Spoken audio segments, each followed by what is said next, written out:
Panisagar police কর্তৃক হেনস্থার অভিযোগ তুলল রাজ্যের 2 লরি চালক। থানায় নিয়ে গেল, পরে ড্রাইভার্স অ্যাসোসিয়েশনের গুঁতো খেয়ে থানা থেকে মুক্তি দেওয়া হলো। ঘটনার বিবরণে জানা যায় যে ভোর আনুমানিক 5টা নাগাদ শিলং থেকে সিমেন্ট বোঝাই 2টি গাড়ি পানিসাগর অগ্নিপাশাস্থিত নাকা গেটে পৌঁছালে কর্মরত পুলিশ নাকি গাড়ির নথিপত্র তল্লাশির নামে দুর্ব্যবহার করে এবং এক লরি চালককে বলপূর্বক থানায় নিয়ে যায়। অভিযোগকারী চালকরা হলেন মমতাজ মিয়া, বাড়ি উদয়পুর। তিনি all India Tripura driver welfare অ্যাসোসিয়েশনের গোমতী জেলার প্রাক্তন ভাইস প্রেসিডেন্ট ছিলেন। অপরজন হলেন জামাল হোসেন, বাড়ি ওই একই এলাকায়। চালক মমতাজ মিয়া জানান, পুলিশ ওর সাথে শারীরিক ও মানসিকভাবে হেনস্থা সহ পানিসাগর থানায় নিয়ে গিয়ে মেডিকেল করিয়ে ওর বিরুদ্ধে নাকি মিথ্যা মামলা রুজু করে। পরবর্তীতে উত্তর ও ঊনকোটি জেলার বিভিন্ন প্রান্তের চালকেরা বিষয়টি জানতে পেয়ে ঘটনাস্থলে ছুটে আসে এবং একটা সময় রাস্তা অবরোধের সিদ্ধান্ত নেয়। পরবর্তীতে চালকেরা সংঘবদ্ধভাবে পানিসাগর থানায় গিয়ে ওসি সুমন্ত ভট্টাচার্যের সাথে আলোচনায় বসে এবং চালককে বাঘের মুখ থেকে এক প্রকার ছাড়িয়ে নিয়ে যায়। তবে চালকেরা জানায়, পুলিশ এবং চালকদের মধ্যে ভুল বোঝাবুঝির কারণেই উক্ত ঘটনাটি ঘটে। তারা জানায়, আগামী দিনে এই ধরনের ঘটনার পুনরাবৃত্তি ঘটবে না বলে পানিসাগর পুলিশ কসম খেয়েছে। ওসির সাথে আলোচনা করে ওনার আশ্বাস পেয়ে সকল চালকেরা স্বস্তিতে ফিরে যায়।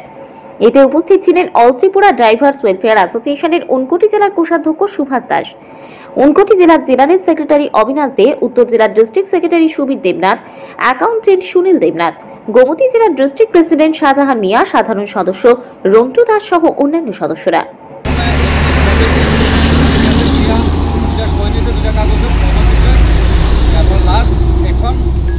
লাস্ট টাইমে 11টার সময় আবার 2টা কাগজে সই নিয়ে সেটা আমার স্ক্যানে দিয়ে চালান টালান দিয়ে দিচ্ছে আর মেডিকেল করাইছে আমার হসপিটালে।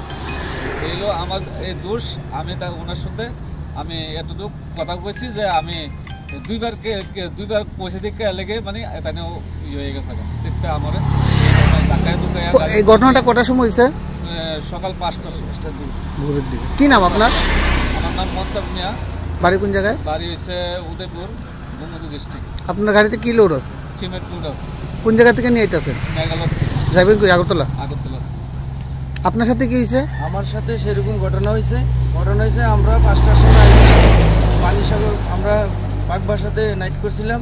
নাইট করার পরে পানিসাগর আইছি। পানিসাগর নাগা চেকিংয়ে আমাদেরকে সাইন দিছে। সাইন দেওয়ার পরে আমরা গেছি পেপার নিয়ে। যাওয়ার পরে তারপরে আমরা গাড়ি এন্ট্রি করছে। এন্ট্রি করার পরে আমার সাথে তারা খারাপ ব্যবহার করছে। খারাপ ব্যবহারটা এরকম করছে যে চালান নাকি বেদাল আছে। আমরা বলছি, না স্যার, আমরা তো পড়ালেখা নাই, পড়ালেখা করলে তো আর আমরা ড্রাইভারি করি না, আপনারা চালান স্যার আপনারা বুঝে নেন। এভাবে আমি চালানটা দিছি স্যারের কাছে। স্যারে তারপরে কইতেছে আমি নাকি চালান ডিল দিছি। হ্যাঁ, আমার হেনস্থা করে এদিকে ধাক্কায় ধুকে বার করে আমরা কইছে চলো তোর জিপসি লিয়ে যাবো। পরে আমার নিতে আসছে না, আমার ভাই তাই নিয়ে লইয়ে গেছে। এইভাবে আমরা হেনস্থা। আমি চাই সরকারের কাছে অল ড্রাইভার ওয়েলফেয়ার অ্যাসোসিয়েশনের তরফ থেকে আমি সংগঠনে জড়িত আছি। আমার নাম জামাল হোসেন, আমি গোমতী ডিস্ট্রিক্টে আমার বাড়ি।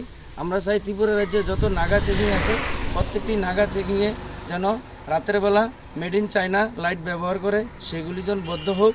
এবং চাই আমরা সেগুলো ব্যারিকেডের মধ্যে যে সাইনবোর্ডগুলো আছে সেদিকে রেডিয়াম লাগানো হোক, বাসের মধ্যে রেডিয়াম লাগানো হোক।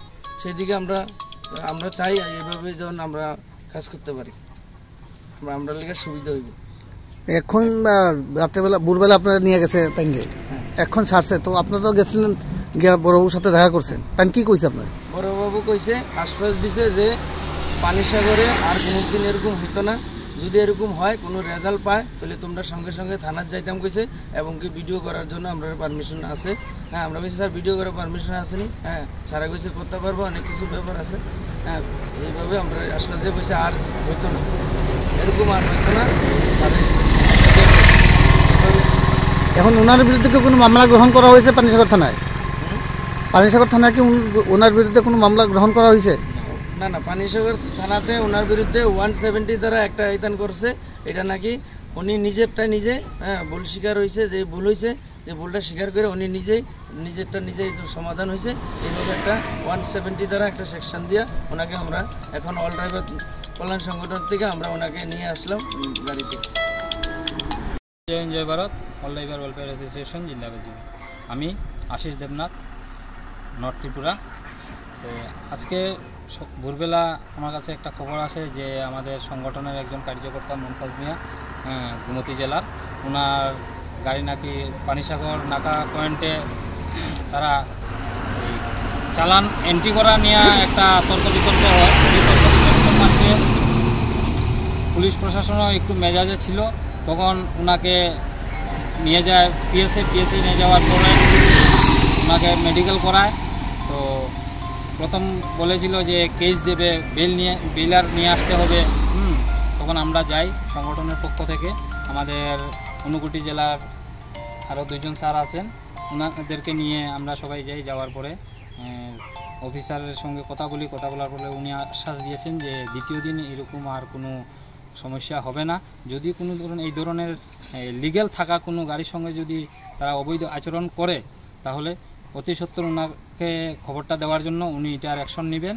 বা তাছাড়া এখানে যে চায়না টস ব্যবহার হইতো, রেডিয়াম নাই, উনি এটারও আশ্বাস দিয়েছেন যে বিনা রেডিয়ামে বা বিনা রেডিয়াম ড্রেস ছাড়া যদি কোনো প্রশাসন রাস্তায় থাকে, এই খবরটাও ওনাকে দেওয়ার জন্য উনি বলেছেন। আমি সমস্ত ত্রিপুরা রাজ্যের প্রত্যেক নাকা পয়েন্টের উদ্দেশ্যে বলতে চাই যে প্রত্যেক নাকা চেকিং পয়েন্টে রাত্রেবেলা অনেকটা হ্যারাসমেন্ট করা হয় ড্রাইভারদেরকে। আপনারা জানেন যে আসাম মেঘালয়তে এত প্রচণ্ড জাম থাকা সত্ত্বেও 2 দিন 4 দিন পার হয়ে আসার পর না খাওয়া থাকে ঠিক, না ঘুমের থাকে ঠিক, এখানে আসার পরে আবার হ্যারাসমেন্ট, চুরাইবাড়িতে হ্যারাসমেন্ট। ত্রিপুরা সরকারের উদ্দেশ্যে বলতে চাই, স্যার আপনারা প্রত্যেকটা নাকা চেকিংয়ে আমাদের স্ক্যানার মেশিন বসানোর ব্যবস্থা করুন, তাতে অত্যন্ত আমরা খুশি হব। তাছাড়া অনেকটা সহজও হবে।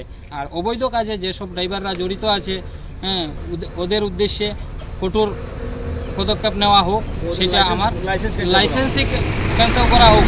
অবৈধ ড্রাইভার যারা আছে, আমাদের এই ড্রাইভার সমাজকে কলঙ্কিত করছে, ওনাদের উপরও অ্যাকশন হোক, সেটা ত্রিপুরা সরকারের কাছে আমি অনুরোধ করে চাইছি। Jai Hind, Jai Bharat. All driver welfare association জিন্দাবাদ, জিন্দাবাদ। ভারত মাতা কি জয়। পানিসাগর থেকে শ্যামলী ত্রিপুরা চ্যানেলে কর্ণধার দয়ানন্দ চৌধুরী কর্মে ত্রিপুরা পাইওনিয়ার।